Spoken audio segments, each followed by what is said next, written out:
أما بعد فأعوذ بالله السميع العليم من الشيطان الرجيم ولا تحسبن الله غافلا عما يعمل الظالمون إنما يؤخرهم ليوم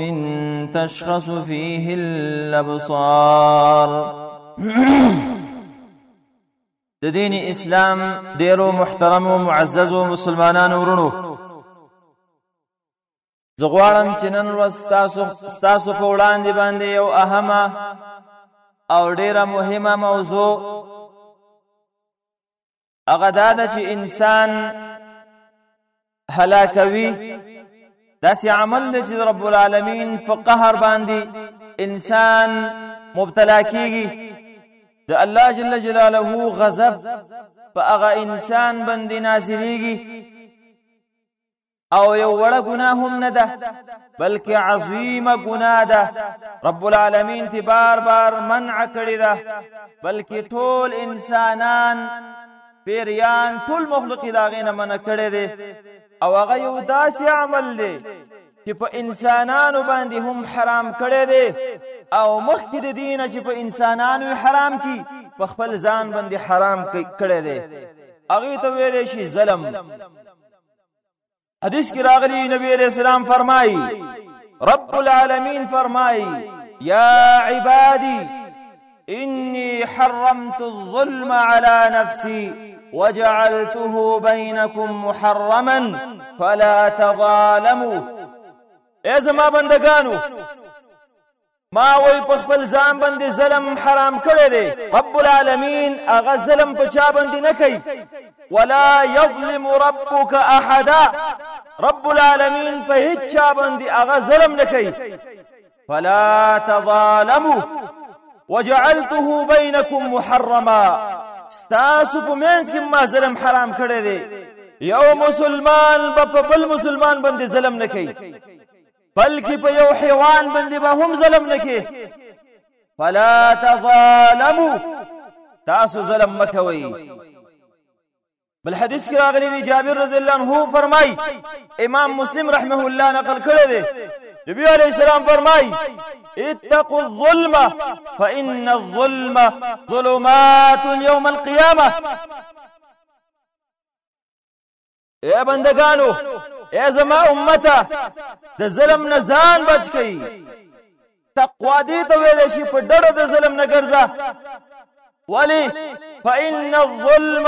ظلمات يوم القيامة، ظلم دا توري تیری دی په ورځ د قیامت باندې. تاسو څه ګمان دی عزتمندو، یو انسان چې په دغه سخته ورځ باندې د تورتم د تیارو په ورځ باندې هغه باندې دا نوري تیاری را خوري شي او ایستو کې ناصر او امدادي نه وي، د دې به څه حال وي؟ فإنه ظلمات يوم القيامة. بیا فرمای واتقوا الشح، د شح بیماری نه ځان وساتئ. شح بخل ته ویل شي، هغه بخل چې سره د حرص نه، حرص دې ور سره دی او بخل کې. ولی فإن الشح أهلك من كان قبلكم، د تاسو سره چې مخکې کوم قومونه دي شح دي بخل او حرص د دنیا هلاک له دې درجې ته د دنیا حرص ورسول چې حتی سفكوا دماءهم، بل منځ کې دی یو بل وینې توی کړي. بل وجه نه وه، وجه دا وه چې د دنیا حرص داغوي. واستحلوا محارمهم، او هغه حلال شیان ځانته حرام شیان په ځان باندې هغه حلال کړل، عرضتونه هغه حلال کړل. ام دی وجنه یو حدیث کې راغلی دی، امام مسلم رحمه الله نقل کړی دی، نبی علیہ السلام فرمایي ان الله يملي للظالم. ازما امتا، رب العالمین ظالم انسان ته صبر کوي. دا دغه صفت دی حلم، سم دس نیول نه کوي. زمنګ نفسونه تنگ دي، ظلم په موږ باندې وشي زمون برداشت نه چې هغه ته صبر وکړو هغه ته عفو وکړو لیکن رب العالمین صبر کوي لیکن فاذا اخذه لم يفلته لیکن کله چې الله جل جلاله یو انسان راوړیو به نفریدي دغه رنګ بل حدیث کې راغلی دی عزتمندو د ظلم انجام دومره دی چې د انسان دعاګانې به قبليږي یو روایت کې راغلی امام طبرانی نقل کړی دی ابو هريره رضی الله عنه فرمایي نبی علیہ السلام فرمایي لا تظلموا فتدعوا فلا يستجاب لكم اے خلق ظلم مکوي به دعاګانې کوي دعاګانې به نه قبليږي دا نتیجه نن زمونږه عزتمندو هر یو سره د خپل وس مطابق په خپل جامه کې من ظلم کو شل روایت او تر او باسو لیکن ځان ته ظلم جائز کو لیکن دا مون ته پته نشته دی چې رب العالمین زمون فضلونو باندې هغه عالم دی دعا به نه قبليږي وتنتصروا وتستنصروا فلا تنصروا به دعاګانې کوي یا الله موږ سره امداد وکا الله تاسو سره امداد چیرته کوي ظالم انسان سره رب العالمین امداد چیرته کوي دعا دې نه قبليږي امداد د سره نه کوي ولی ظلم در پکې دی ظلم او دا صفت ډیر زیات دی عزتمند زمون په افغانانو کې دا د الله تقسیم دی دا وجه چې څومره مشکلات دي زمون په صبر دي زمون په سر دي وجم داله چې په من کې بعضی ناکاره صفاتونه شته دي بلکې گویا کې زمون په خړه کې غل شوی دي ظلم سرکشي بغاوت دا په من کې شته دي لک مال پیدا شي بس بزمه کې ته وای تزا زه خو زیدونه يم دا مرزونه دي په من کې په بل حدیث کې راغلي دي عزتمندو نبی علیہ السلام فرمائی من كانت عنده مظلمة لأخيه من عرض أو من شيء فليتحلله منه اليوم اے زما امتا د چا سره که یو ظلم وي په یو ورور مسلمان ظلم کړی دی مالی تی نیولی دی د هغې عرض یې لوټ کړی دی فليتحلله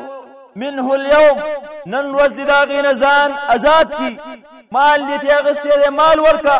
ظلم دې پې کړی دی د هغې بخښنه دې وغواړه حق یې ورکا مخکې د دې ورځ نه لا یکون فیه دینار ولا درهم داسې ورځ را روانه ده چې نه پکې پیسې شته دی نه پکې درهم شته او نه پکې دینار شته که چېرته نیکۍ نیوله وي هغه نیکۍ به د ده نه واخیستلی شي بقدر مظلمته څومره چې د ظلم کړی دی وإن لم تكن له حسنات او كشرت نيكاني ولا نبي أخذ من سيئات صاحبه فحمل عليه فچاچ دې ظلم کړی دی د هغه ګناهونه به راواغستلی شي په ده به بار کړی شي امام بخاري دا روایت نقل کړی دی همدغه رنګې بل روایت کې راغلی دي نبی علیہ السلام یو ورځ معاذ بن جبل رضی الله عنه یمن ته لیږه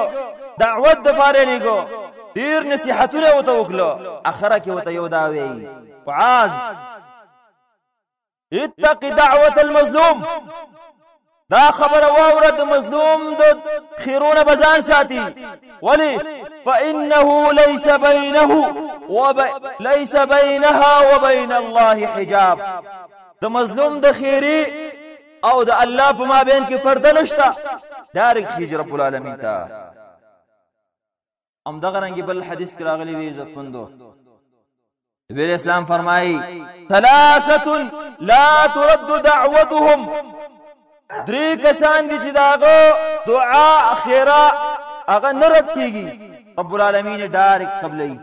یو فاغي کی الصائم حتى يفطر روزدار انسان تر هغه وخت پورې چې دا روزه ماتي د دعا قبلې روزه یو لوی عمل دی ام دغه رنګي والامام العادل هغه بادشاہ چې انصاف والای اولی زکا هغه سره قوت دی سره د قوت چې هغه ظلم نه کوي رب العالمین دعا قبلې درم ودعوه المظلوم بل اخیرا دا د مظلوم يرفعها الله فوق الغمائم رب العالمين ويدوريز الفاسة جگي ويفتح لها أبواب السماء دا أسمان دروازي ورتقلاوي ويقول الرب أو رب العالمين داوي وعزتي لأنصرنك ولو بعد حين ويزمادي بخبل عزت باندي قسمي لأنصرنك زبخام خاستا امدادكم دعاة ويدي كستا ولو بعد حين ولو كستماني ظالم پتاي ظلم کړی دی دغه ستا دعا را ورسېدله اسمان دروازې ورته کلاوي لیکن د خپل حکمت مطابق ته ټیم به پکې تېروي خو ولأنصرنك ولو بعد حين په دنیا کې خامخا د دغه ظلم سزا ورکوي ولو که څه زمانه تېره شي ستپوندو دا څومره د یری خبره ده نن سبا زموږ نفسونه د ظلم نه ډک دي انسانان لاسه کې حیوانات زموږ د ظلم نه دي خلاص او حال دا چې عظیمه ګناه ده رب العالمین په خپل عزت باندې قسم کوي چې زه به امداد کوم همدغه رنګ بل حدیث کې راغلی دی دعوة المظلوم مستجابة د مظلوم انسان خیره دا قبلیږي قبول کړی شوی ده وان كان فاجرا ولو کدا مظلوم فاجر دی فاسق دی مسلمان خدای کنه ففجوره على نفسه دا هغه فسق فجور بخپل ځای دی هغه ګناه خپل ده لیکن دعوا دا هغه خیره د رب العالمین هغه ډایرکټ قبلې د دې وجنه بل حدیث کې راغلی نبی اسلام فرمایي انصر اخاك ظالما او مظلوما خپل ورور هغه کومک وکړه که ظالم یو که مظلوم وي صحابه ویل یا رسول الله مظلوم خو سره امداد وکي د ظالم ز څنګه امداد وکم هغه تو فرمایل ظالم امداد خدا دی د مظلوم خدا دی چې دا غیر اخلاص کی د ظالم دا دی چې د ظلم نه منکا د ظالم سره ستاسو احسان دی چې د ظلم نه دی منکو ځکه د الله د عذاب نه اخلاص نن سبا زمو مشکل ظالم ملاتړ کو هغه سره ودرېګو مټي قوي کو ولو که ظالم دی یا د ورورۍ د وجنه یا د نسب د وجنه یا د بل څه د وجنه لیکن دې ته نه ګورو چې ځانم غرق او دغه ظالم هم غرق ظالم دې دغه سره پاک خبره وته وکا چې د الله بنده اخرت دې تبا کیږي عزتمندو ظلم په بل یو روایت کې راغلی دی اشتد غضبي على من ظلم من لا يجد له ناصرا غيري ورب العالمين فرمایي زما غضب اغازيتيږي هغه چاته چې ظلم کوي په داسې کس باندې چې هغه د پاره امدادي نشته صرف سواد معنی څوک نه لري مظلوم دی ملاتړ نه لري او تابع شروع کړی دا رب العالمین وای زما غضب باغ ډیر زیات وی زکه تا د بل نشته چې ز زورور ذاتم زدا غیم دادیم الله دې په من باندې رحم وکړي عزت مندو به د ظلم ډیر اقسام دي دا هم ظلم کی راځي یو مسلمان د تا سره کارو کې مزری وکي هغه پیسې سره نه ور کوي حدیث کې راغلی مطل الغنی ظلم مالدار سره دی پیسې د سره شته دی د بل در باندې حق دی او ته ول نه ورکې فازابه دا ظلم دی دا په ظلم کې ترازی د دې وجنه هغه انسان حدیثو کې راغلی دی چې هغه باندې قرض وي دا اراده لري دا نیت وي دا کوشش وي چې دا اخلاص کم الله سره کومک کوي لیکن هغه انسان چې په هغه باندې قرض یو دا اراده هم نشته نه غواړي الله بندگان فازابي الله توفیق نور هم دغه بل حدیث کې راغلی دی ثلاثه انا خصمهم يوم القيامه درې کسان دي چې قیامت پورز به سره زما جګړی ومن كنت خصمه خصمته او زه چې د چا مقابل شم زما جګړې د څوک راوځي زبې ټوټه ټوټه کم یو پاغه کې دار د الله فنم باندې ورکړه هغه ورکی د الله فنم باندې قسم وکي د الله جل جلاله نوم دا عظیم نوم دی د دې نوم باندې دوکه کول دا دوکې نن سبا څومره زیات شوی دي د الله فنم باندې دوکه چا د قسم کې دغه عظیم ذات بایش دین حیا د درشي تعالی د دې وجنه حدیثو کې راغلي دي د الله فنم چې نه چا سو غختل ورکا ولو کوم معمولی شی دی ورکا د الله عظیم ذات نومي تا واسطه دویم کس وباع حرا فاكل ثمنه حر سره خرڅ کو داغه پیسې خوري رب العالمین وی قیامت کې به زه خصم یم ام دغه رنگي دریم کس باغې کې دار ورجل استاجر اجيرا یو مزدوري ونیو او هغه ول مزدوري ورکلا فاستوفل عمل منه مزدوري پورا به وکلا لیکن هغه ته اجرت نه ورکي رحمت کې الله جل جلاله د انسان نه تاسو کوي غرض می دا چې دام یو قسم ظلم دی ام دغه رنګ ظلم دا دی چې په خپل ما تحت باندې ظلم کول کاغه اولاد دی کاغه زنانه دي پاغه باندې ظلم کول حدیث کې راغلي دی عزت مندو نبی علیہ السلام چې کله داغه مرض موت هغه مرض چې هغه به وفات شو اخره کې وصیتونه وکړو تاسو څخه الله عزت مندو انسان چې په وخت د مرض الموت کې وصیت کوي په اهم خبرو باندې کوي او کنه به هغه شخصیت چې د ټول انسانیت د لپاره الله را لګلو دا غینه بعد بل پیغمبرم ناراضي وصیتونه وکړه په اخره مرحله کې هغه یو دا الصلاه د مونږ پابندي کوي مونږ هغه پرې نه دی دا یو اهم کار دی مونږ ام دغه رنګي وما ملکت ايمانکم هغه چې تاسو خلاصونه مالکان دي دا غي یعنی زنانه د خپل زنانو سره به احسان کې ام دغه رنګي مریان غلامان تدې سره به احسان کې نن سبا موږ ظلم دی ته وو چې په یو سرک کې یو لار کې یو مسلمان څوک راونی سي هغه وړه وي حال دا د عزت مندو د دینه غټ ظلم دا دی چې ته په خپل کور کې په خپل خزه باندې ظلم کې حدیث کې راغلی نبی علیہ السلام فرمایي اکمل المؤمنین ایمانا احسنهم خلقا کامل مؤمن پتاسو کې هغه چې اخلاق خیستو وخياركم لنسائهم ور انسان پتاسو کې هغه چې خپل خود سره هغه خي بلې زوجې سره خي نن زمون اخلاق په دې باب کې کوم ځای کې دي په کور کې هر قسم بد اخلاقی نبی علیہ السلام معیار تا د ټاکلې دي که تغوار خپل ځان وتلی چې زه څومره خیم د الله په نسبت باندې زه څومره غوړه یم خپل اخلاق په خپل کور کې معلوم کا بار خو ارزه اخلاقی دي بار خو چا سره جنگ نشي کولای تو سره به جنگ وکي سړی بشي و به دې ډبې بار ارسړ اخلاقی دي اخلاق ستا په کور کې معلومیږي هغه چا سره ستا اخلاق معلومیږي چې ستا ما تحت دي نو که الته ته څومره وبو کې ولاړې هغه ستا وزن دی د ایمان نبی اسلام وی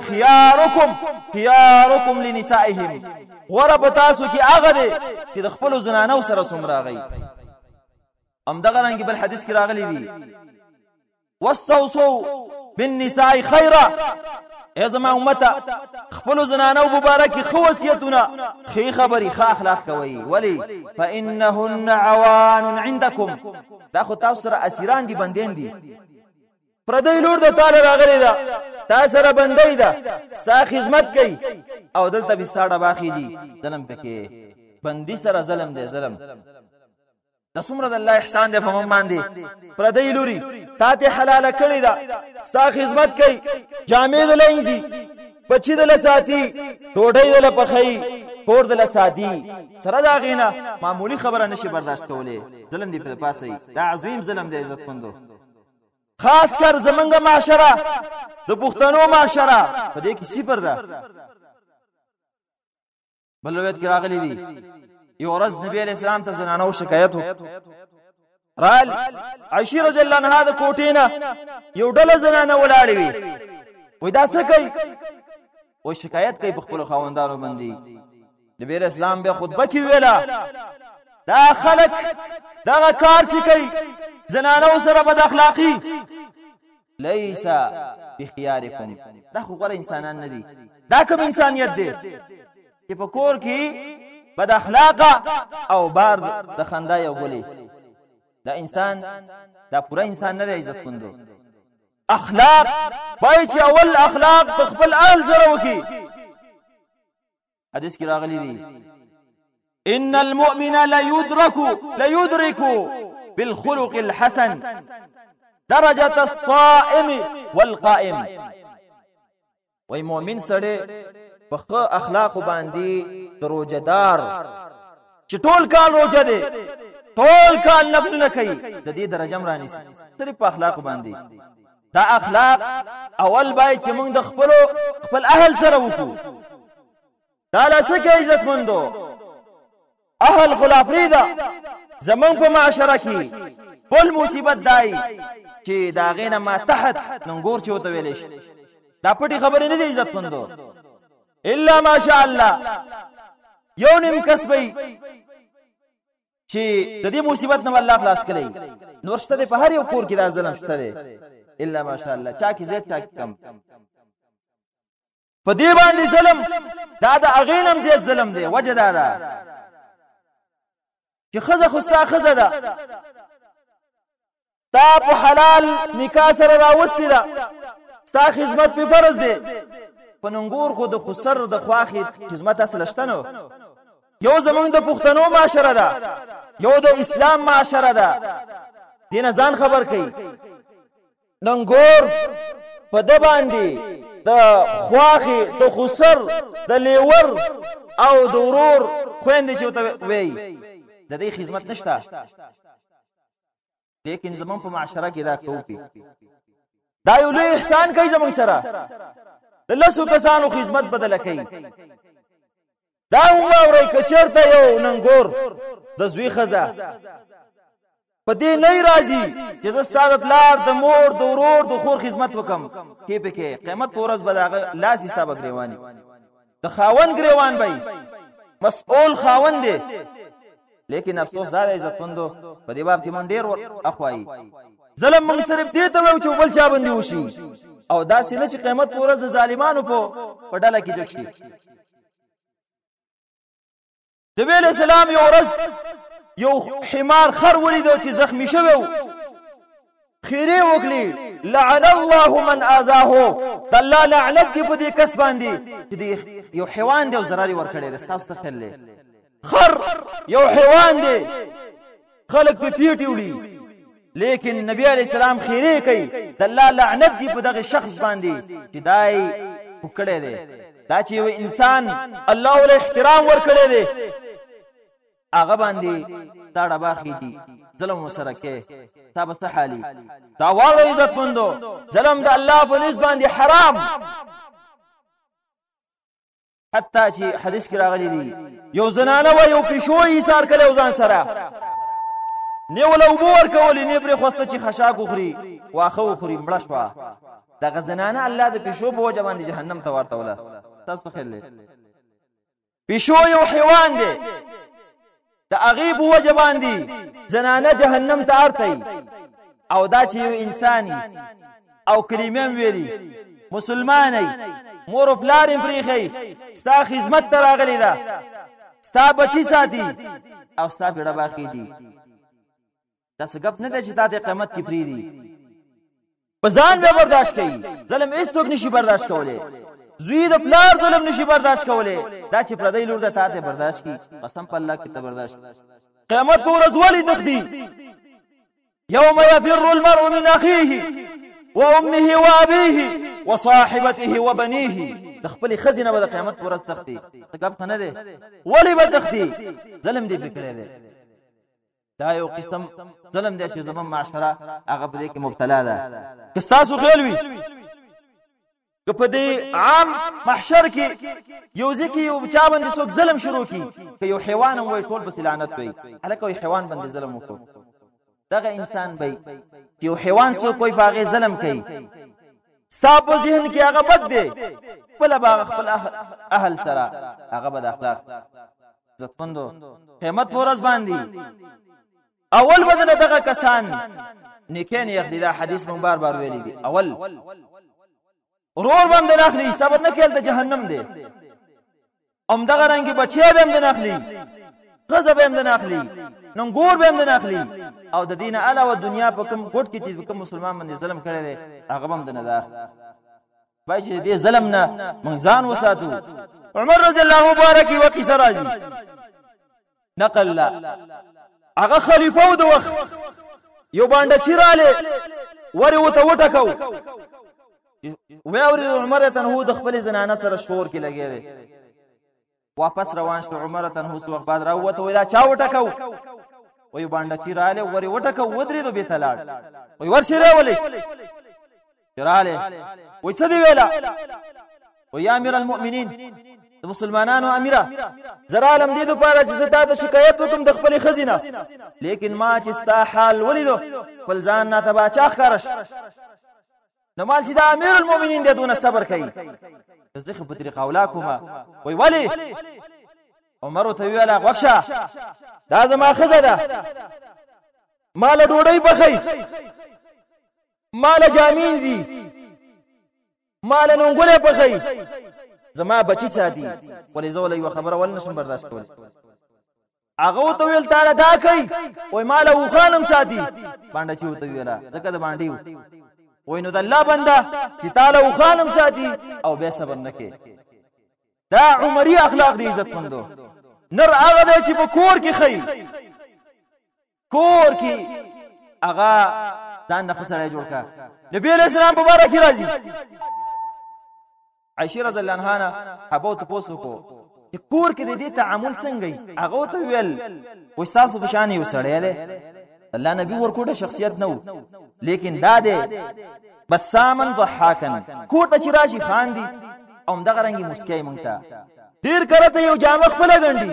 دې ته وای نبوي اخلاق دا هغه شخصیت چې الله د ټول انسانيت د اصلاح لپاره را لګلو ځکه دا دغه تعامل اصلاح د ټول امت وکړه کور کې داسې اخلاق ورکوټه شخصیت نه دی کله به داسې کوله چې بزبم لشل کور کې دا اخلاق دا خو زمون دا او داسې وبمنګ نه رالو خپل د لوټې دا او داسې وبمنګ چیرته راوالو فاطمه ته جامه وګنډي تبا هغه سره نور کارونه کې کار وکي نبی رسول الله یو ورځ را لید سفر نه عائشہ رضی الله عنها هغه عمر کمو ټوټي را جمع کړی وي اسونه جوړ کړیو هوا دا پرده واړه ولا الماری کې پراته وای دا څه شي دي وای دا سونه دي کنه وای دا څنګه څه کوي وزر څه کوي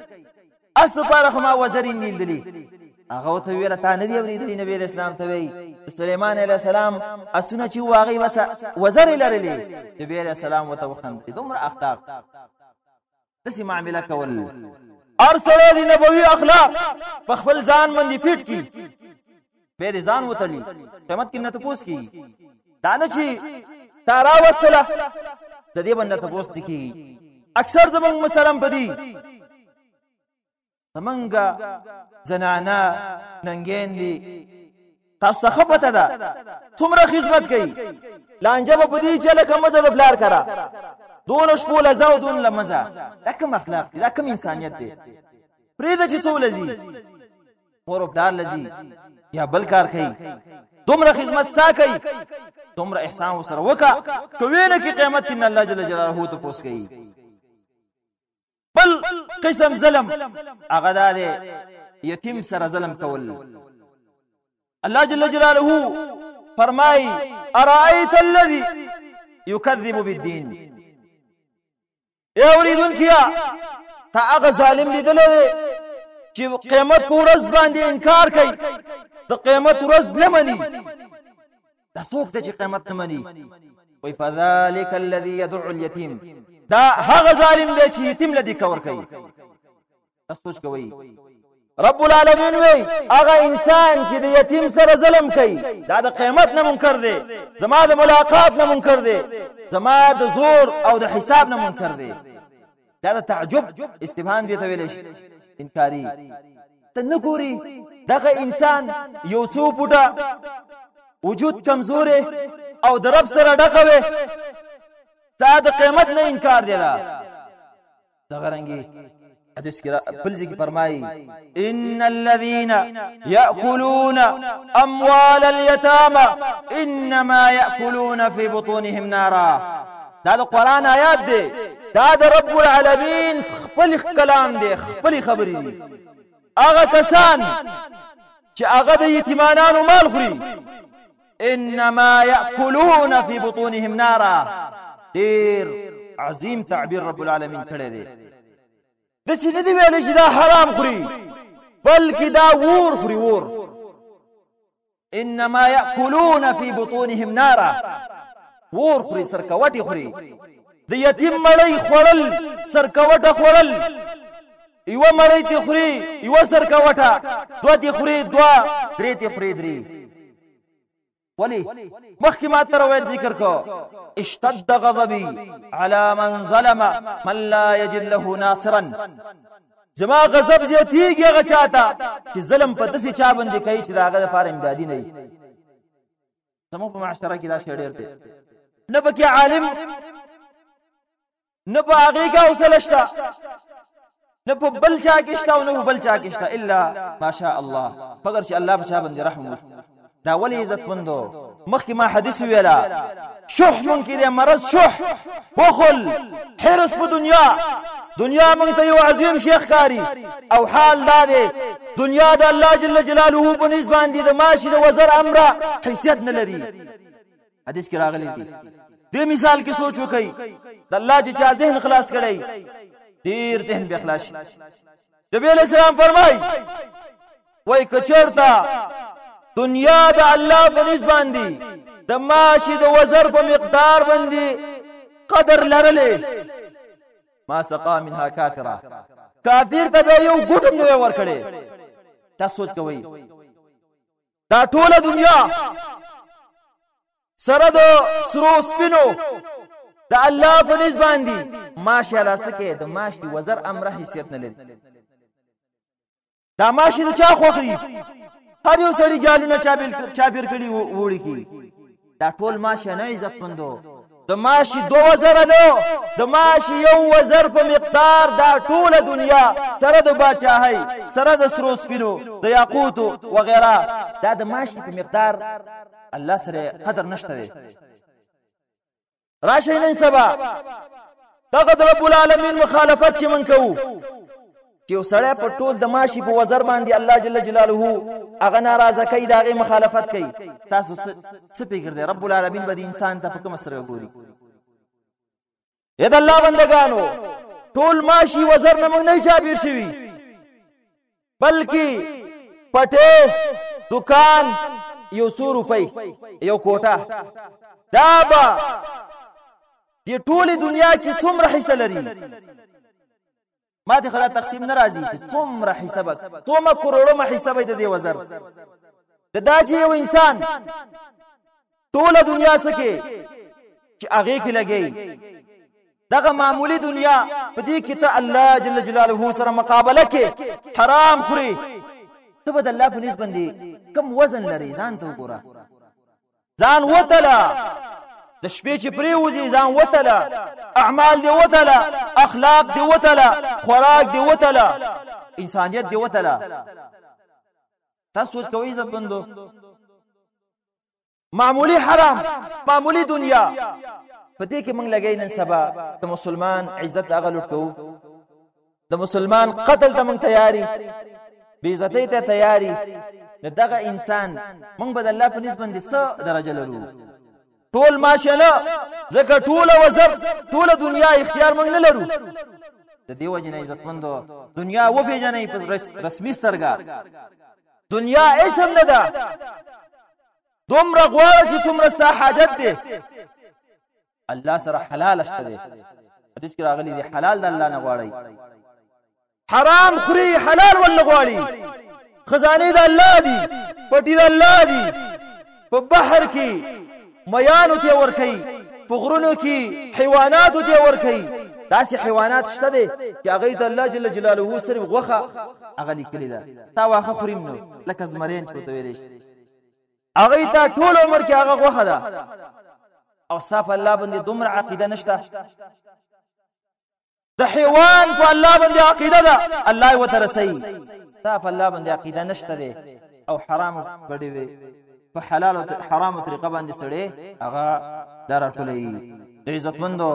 دا ظلم نن سبا د ظلمونو نه زموږ دنیا زموږ نفسونه ډک دي منځ کول روزه نیول زکات کول وغیرہ اعمال دا خو یو سړی هر سړی کوي ځکه لیونی چې لیونی دی ورته چې ونه دانګي ولی ځان بچ کوي دا خو ته روزه نیسي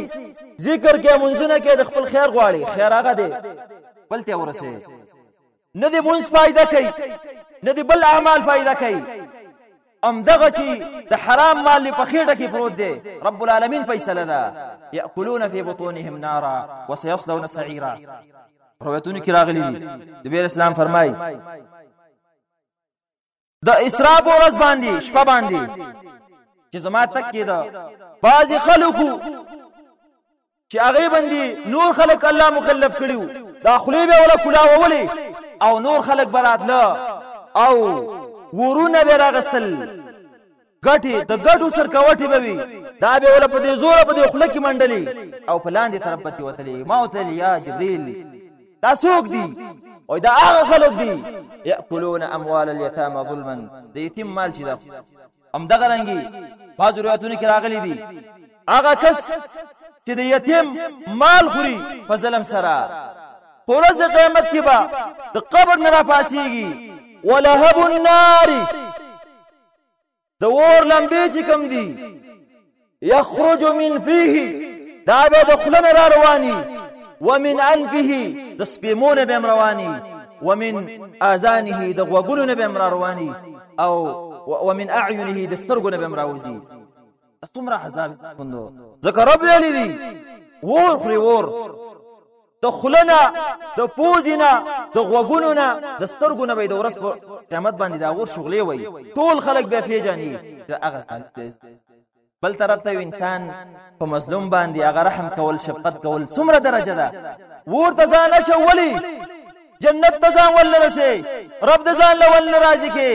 د الله پیغمبر سره په جنت کې ول نه ځکیږي نبی اسلام فرمایي انا وکافل اليتيم كهاتين دا اشاره وکړه هغه انسان چې د یتیم د مظلوم هغه حفاظت کوي کفالت کوي قیامت کې بداسي راسي دونه درجه د نبوت درجه به تشکي بل حدیث کې راغلی دی الساعي على الارمله والمسكين كالمجاهد في سبيل الله هغه انسان چې د کندو او د مسکینانو کومک کوي هغه سره احسان کوي كالمجاهد في سبيل الله هغه انسان چې د الله په لار کې صحیح جهاد کوي دا هغه په شان دی وكالقائم لا يفطر هغه منسکون کې چې اصل سره کېږي نشپا ورځ ګرځي وكالصائم لا يفطر او هغه روزدار چې اصل روزه نه ماتي دومره ثواب انسان ته رسي پای چې موږ دا جانب راونیستو او د الله د عذاب نه موږ ځان بچو هیڅ قسم لا نشتا دا وره عزت مندو دنیا کې څه دی وکړه غبري به د زری حساب دی فمن يعمل مثقال ذره خيرا يره دایتونه کې سوچ ومن يعمل مثقال ذره شرا يره ذره په مقدار د خیر کړي دي د ذره په مقدار د شر کړي دا تتلی الته د منځ نه وای چې لکه تا د سکړي د تولار وای حدیث کې راغلی دی اخري حدیث خبرم دی راوګه شو عبد الله بن مسعود فرمای نبی اسلام یو ورځ ویل وان الشيطان قد يئس ان تعبد الاصنام في ارض العرب شیطان نور ما یوسشوي دي چې د عربو په ځمکه دي بوتان عبادت ولكنه سيرضى منكم بدونه بالمحقرات وهي الموبقات يوم القيامة لیکن په بل طرف تاسو سره تاویږي په هغه باندې چې وړيري معمولی ګناهونه به تاسو هغه غنئ او د الله په نسبت باندې هغه هلاکون کړي څه شي دي هغه دادی وایي فإن العبد يجيء بالحسنات يوم القيامة يرى أنها سينجيه قیمت پورز پا دی غرون را روان کلی خوشحال با اجداب ما کامیب کی لیکن فما زال عبد يقول يا ربي ظلمني عبدك مظلما بندگان به ولاری الله ته یا الله په ما ظلم شوی دی په دنیا کې ما بدلا والا په ما ظلم شوی دی چا کړی دی پلان کې کړی دی سبا کی الله بو ته وی امحو من حسناته نیکی تی اخلی التا پیسې مېسې نه چلی التا نیکی دي صرف د نیکو حساب دی ولا يزال كذلك حتى ما يبقى له حسنة من الذنوب اغسل کیږي به منځونه بدیم کلی اعمال بدیم کی ایونه کی بم د پاتې نشي ټول بدنوالي اول عزت مندو د خپل ځان سره د خپل ظلم وکړو آیا هغه انسان چې ځان سره ظلم کوي هغه ته خلک پالوي کنه یو سړی د اوس چاړه را لې خپل سټ وای خلک یې تړي را لې ونه دي یو سړی د پورته وردانګي ونه دي د عزتمند په زور ځان پای چې موږ تبانو کو په خپل کشرانو باندې په خپل ما تحت باندې پای چې موږ هغه رحم کو شفقت کو همدغه رنګ خپل اخلاق خپل کور کې برابر کو لکه څنګه چې زموږ اخلاق برابر دي د الله نه باید موږ شپه ورځ ویریږو د الله د ظلم د قهر د عذاب نه باید موږ ځان وساتو لکه حدیث کې مخکې ما ویلا چې الله جل جلاله انسان ته صبر کوي ظالم ته صبر کوي لیکن کله چې راونیو هغه به نفرېدي الله دې موږ دغه قسم د هر قسم د ظلم نه هغه وساتي ځکه هر یو انسان له الله نفس ور کړی دی او قسم حالات په انسان باندې راځي ځکه دغه ظلم به قیامت کې د برداشت نه دی هذا وبالله تعالی التوفیق